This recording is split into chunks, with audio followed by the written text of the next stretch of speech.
Okay. I set the stuff up. I've just now realized I forgot to actually uh, set the slides up to display. So I'm going to do that real quick. If I can remember how to do this. I've not done PowerPoint setup since debut.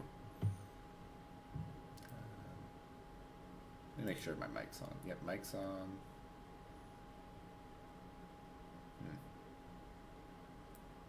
Probably should have made a BGM for this.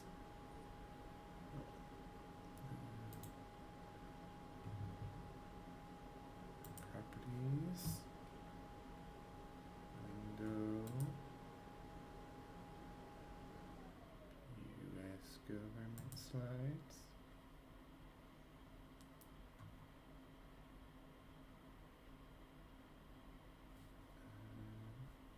Now we go to slideshow, presenter view. Okay, so do that. We bring you up here. Go. Professional VTuber right here.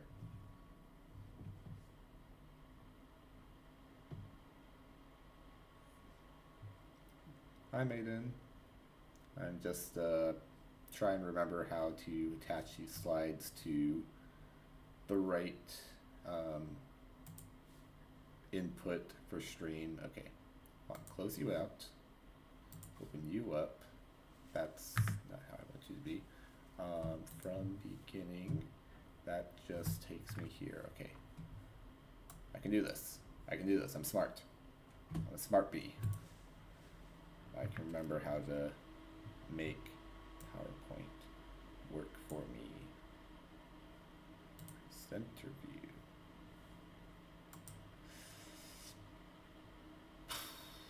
Can I select the other one?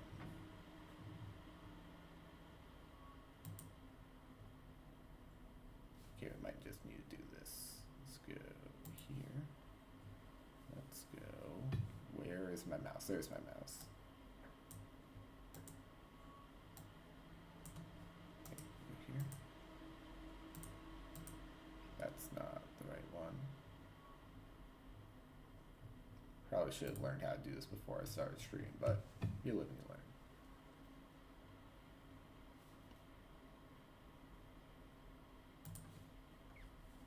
And we will go. Where did my mouse go again? It's somewhere around here. Oh, yeah. Oh, there it is. Okay.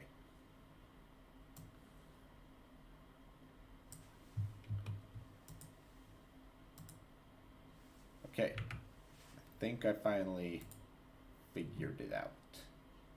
Mostly. Hello, Fluffly. Okay. And unhide. And that's mostly correct. And can I move you a little bit?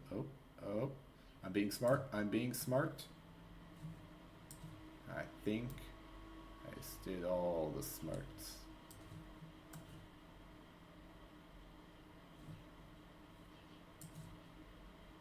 What if I make it bigger? Does making it bigger help? Making it bigger does not help. Yep, too early.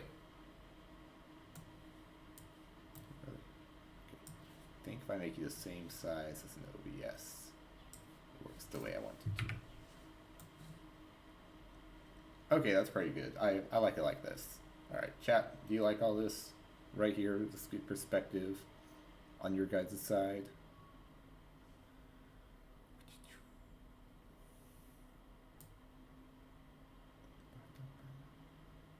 Awesome. All right, chat. So, quick overview of what we're talking about. We're just going to be doing a little kind of a surface level look at how the US government works. This could be a fun little thing for both of us, I guess Americans over here, to understand how our government works, as well as anyone from around the world who's interested in that. I think in the future I'd also like to do a little deep dive into other countries' governments so we can figure out kind of like compare and contrast how we all have our countries work and function. But this is going to come the day before our new president and vice president are inaugurated tomorrow. So we're just going to talk about how we got to this point, how the government works and stuff like that. So without further ado, so just a little recap of where the United States government came from for those of you that don't study this particular stuff in your history classes. Up until the 1780s, we were a series of colonies under the British Empire. There were some disagreements with how the monarchy ruled us and what we wanted as the colonies. So in 1775, a conflict broke out where we had what we call the American Revolution, the American War for Independence, stuff like that. And by 1776, the 13 colonies, which would later become states of the U.S., made a formal Declaration of Independence before continuing on with the war. This is a really big change because by 1775, we still considered ourselves to really be British citizens, British colonists, but there was a number of pieces of literature and propaganda that really turned the Americans' kind of mentality towards everything over the course of the next year or so, that we decided that we just wanted to be our own country. We did have a little bit of a government set up at the time. That was the Continental Congress at Philadelphia that kind of put together how we, as a series of future countries, would be able to govern ourselves and how we would unite against the British. And initially we put out the Articles of Confederation in 1781 as our governing document, but there was a number of problems with it that really became evident after we won independence in 1783. It had very little power to the states. The federal government had really no way of collecting taxes. There was no unified military. It was just a collection of smaller units from across the country. And things weren't looking too good. Another thing that happened during that time frame was there was a lot of arguing over the power distribution among the states. So there were a lot of larger populated states like Massachusetts or Virginia that by nature of their size, they had more people, they had more wealth. So smaller states like, say, Delaware, Rhode Island, New Jersey, actually planned to secede from the newly born country just because they didn't think they were going to get a good end of the stick in terms of representation. But we'll be talking about how they resolved that in some of the other slides. What really brought us together to the current day government is in 1788, when after 5 years post-independence, we finally put together a governing document. This is kind of a couple funny memes I found of it, but the U.S. Constitution outlined, starting off, all the different branches of government and what powers they had available to them and what limitations they had. So one of the things that was at the forefront of us following our revolution, our independence, was how do we prevent a situation from this happening again, where we have one individual or very few individuals with all the power that can basically just boss us around with no sort of checks and balances. And then after we finished that, we set off on making small amendments that would further guarantee what rights and freedoms we believed we were entitled to as humans and as U.S. citizens. And that would become the Bill of Rights as a predecessor for all the over 20 amendments that we made to it so far. So we broke down the government into 3 different branches. Each one is able to check the power of all the others. We have the legislative branch, which is responsible for drafting and passing bills and laws, as well as managing, not managing the economy necessarily, but setting boundaries of like taxes and commerce and stuff. Yeah, I love these memes, they're really epic. We refer to that as the power of the purse over here. So the legislative branch has a lot of power to get the ball moving in terms of creating new laws and new policies. The executive branch, which is probably internationally the most well-recognized one, that consists of like the president, the vice president. They're really responsible for carrying out and enforcing the law around the country, just making policy happen, so it's not just words on a piece of paper. And the judicial branch, they are responsible for overseeing the other 2 branches, making sure that they're following the Constitution and our other laws. Yeah, so that's that. And then the way that we select them over here in the US, because I know there's been a lot of different ways that different positions are elected, so people tend to get confused. Each body of the legislative branch, we have 2 senators assigned to each state that we elect every 6 years, and then each state is broken up into 1 or more representative districts that we can elect every 2 years. So we got a little balance of power. The executive branch is a little bit different. We vote in our president and vice president based on what we call the electoral college. Each state is assigned a certain number of electoral votes in the college. So for each state, the popular vote will determine which candidate gets those votes for theirs. And if they get 270 or more, then they win the presidency, which is how our recent election just happened in November. And then the judicial branch with the Supreme Court, we do not vote them in.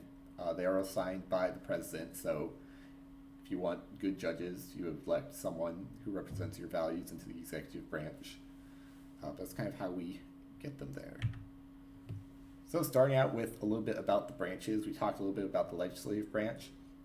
We refer to that as the Congress of the United States. They're built up of an upper house, the Senate, and the lower house, the House of Representatives, that were formed in response to those disagreements that I mentioned earlier. A lot of smaller states were concerned that they wouldn't have enough power to compete and prosper alongside the larger states that could take all the resources from themselves.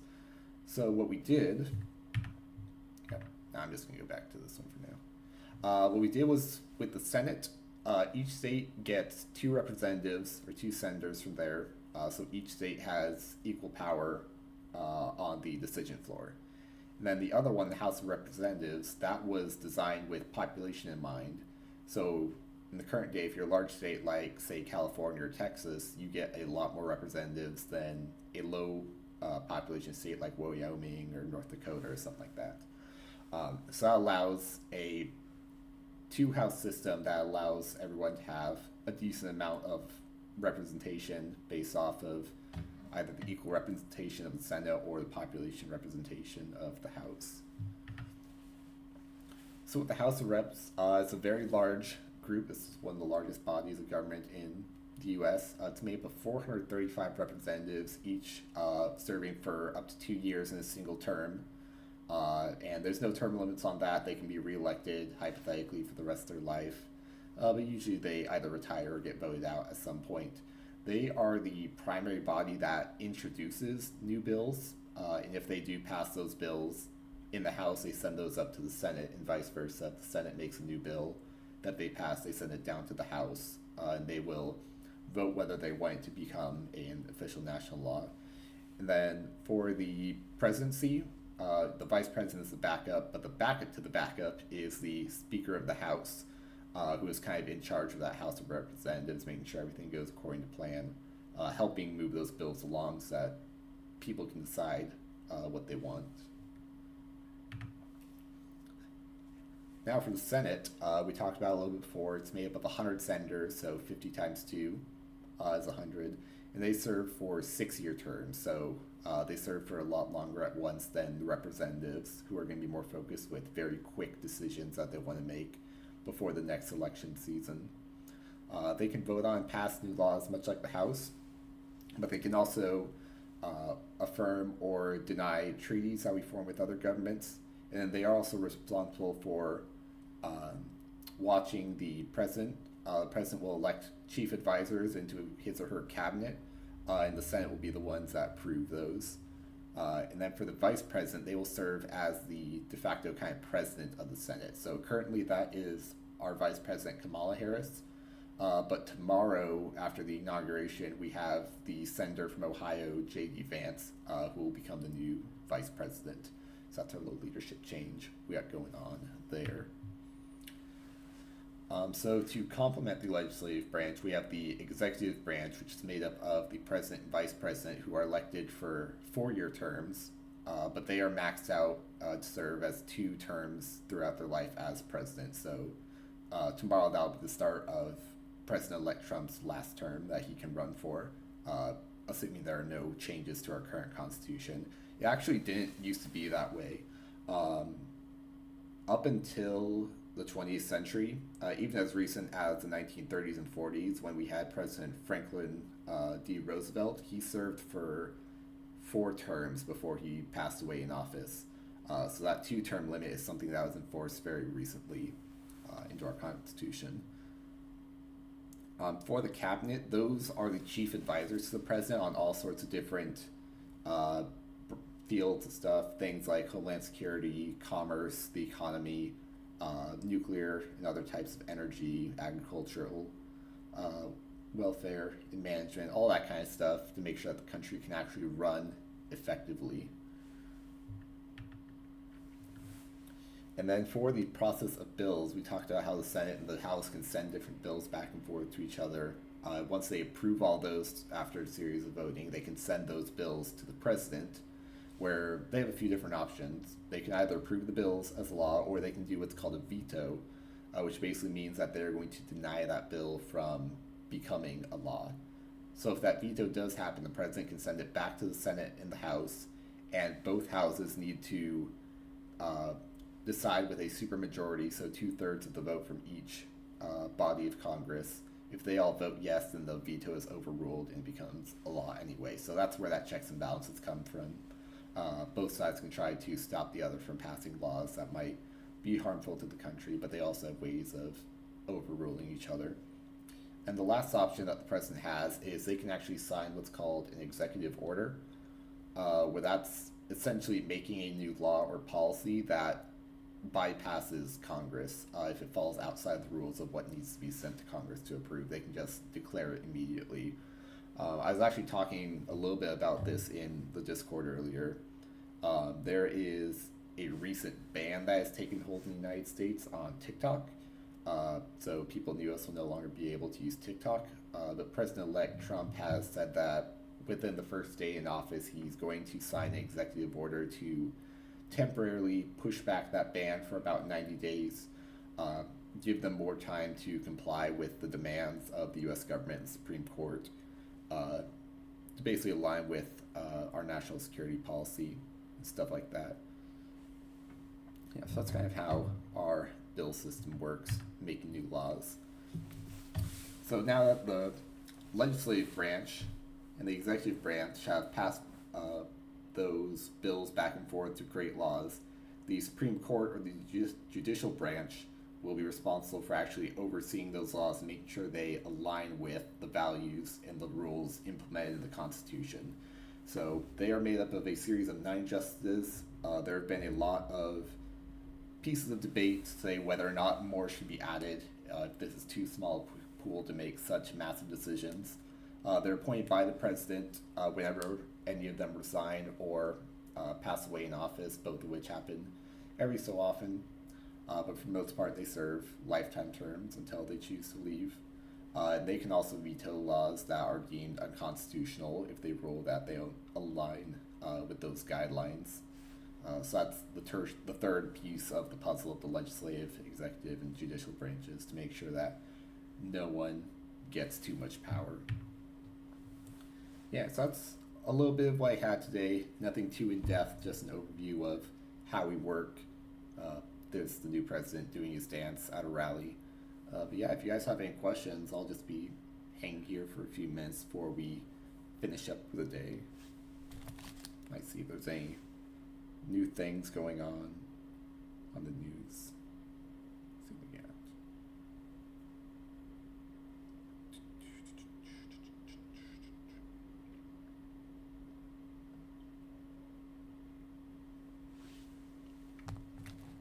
Yeah, thanks, Leslie. Yeah, if you guys have any more requests for things you want to deep dive into, it doesn't have to be specifically about the U.S. or specifically about politics. I have been wanting to learn about a lot of different topics, just kind of learn how to teach them more clearly, a little better, build up those skills. But yeah, thanks for hanging around, guys. I'll probably close up the next couple minutes since I don't really have anything else to talk about beyond these slides I made today. I probably should have made a slide with links for more references, but I can do that next time. But yeah, thanks for hanging out, chat. I will see you on the next stream. Bye bye.